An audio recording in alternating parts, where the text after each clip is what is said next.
સુરતના લીંબાદ ખાતે જશ્ને ઈદે મિલાદુદ્દીન નિમિત્તે લીંબાદ પોલીસ દ્વારા શાંતિ સમિતિની મીટિંગનું આયોજન કરેલ હતું। સુરતના લીંબાદ પોલીસ સ્ટેશન અને સુરત પોલીસ કમિશનર સાહેબ શ્રી દ્વારા લીંબાદ ખાતે જશ્ને ઈદે મિલાદુન નબીનું જુલુસ અને ગણેશ વિસર્જન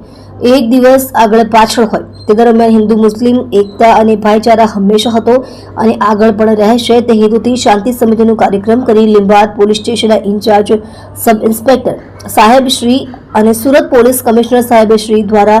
લીંબાયતના તમામ શાંતિ સમિતિના હોદ્દેદારો તરફથી લીંબાયતના તમામ નગરજનોને બેઉ તહેવારો સુખ શાંતિ અને અમન સાથે ઉજવણી કરવા આદેશ આપી પોલીસ કમિશનર સાહેબ શ્રી તમામ નગરજનોને વચન આપ્યું કે પોલીસ તમારી તરફેણમાં છે, હંમેશા દેશની સાથે છીએ અને હંમેશા દેશના પ્રત્યેક ધર્મની સાથે ઊભા રહીશું।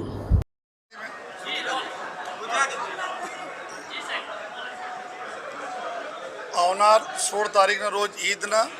અને 17 તારીખના રોજ જો શ્રીજીના વિસર્જન બંદોબસ્તના અનુસંધાને આજે લિંબાયત પોલીસ સ્ટેશન વિસ્તારમાં અહીંયાના સ્થાનિક આગેવાનો, શાંતિ સમિતિના અમારા સભ્યો અને ધર્મગુરુઓ આપણા વિજયાનંદ ગિરી બાપુજી અને સૈયદ બાપુજી અને તમામ અમારા જો મીડિયાના મિત્રો, અમારા અધિકારીઓના હાજરીમાં આજે એક શાંતિ સમિતિના મિટિંગ રાખવામાં આવેલ, જેમાં આ વિસ્તારમાં जो एक मिनी भारत तरीके गढ़ाए છે આમાં ખૂબ સુખ શાંતિ રહે, તમામ તહેવારો ખૂબ સારી રીતે મળીને હળીમળીને ઉજવે અને નાની મોટી કોઈ બાબતો હોય તેના પોલીસમાં તો લેટકો કરે અથવા પોલીસને બતાવે અને આ બધા ચર્ચાઓ સાથે જો આજે જો મિટિંગ અહીંયા થઈ, અમે અહીંયા આજે બંને અમારા ધર્મગુરુ તરફથી બી લોકોને ખૂબ સારી રીતે જો સારી વ્યવસ્થા સાથે જો શાંતિ જાળવી રાખે અને સાથોસાથ જો તહેવારોને ખૂબ સારી રીતે ઉજવે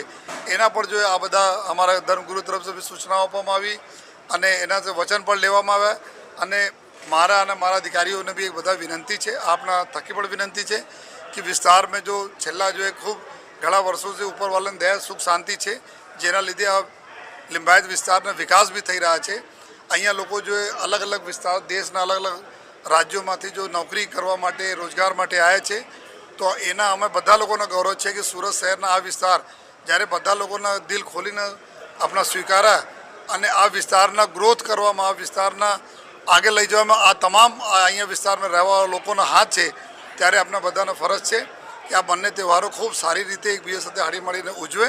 અને આ લિંબાયત વિસ્તારના નામ સુરત શહેરમાં સદૈવ આપણે ઉપર રાખીએ। આ હિસાબથી અમારા બધા લોકોની મિટિંગો થઈ, ચર્ચાઓ થઈ અને મને ઉમ્મીદ પણ છે ખૂબ સરસ વ્યવસ્થાઓમાં આ બંને તહેવાર અહીંયા પસાર થશે।